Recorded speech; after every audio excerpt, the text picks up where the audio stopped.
today is holiday. So, ka-end ko lang po ng live. Kasi nag-live ako. So, actually, yung holiday ganap ko is work pa din, live pa din.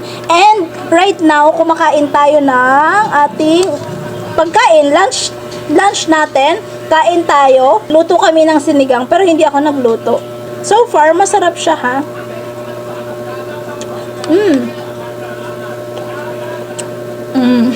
So, ang ganap ko, yun lang. Dito lang sa bahay.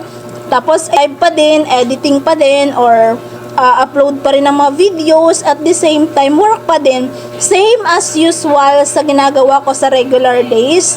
Wala naman akong ginagawang masyadong special pag may holidays. Kasi nga, sabi ko nga lagi, bumabawi pa ako sa income namin. Bumabawi pa kami sa mga income namin na hindi talaga namin kinaya nung mga past few months. Pero sa ngayon, okay na siya. Kaya ayan, bumabawi talaga kami para syempre masuportahan yung mga responsibilities natin, mga duties natin na ayun, nahaharap in daily lives. Okay? So, yun lang yung ganap natin.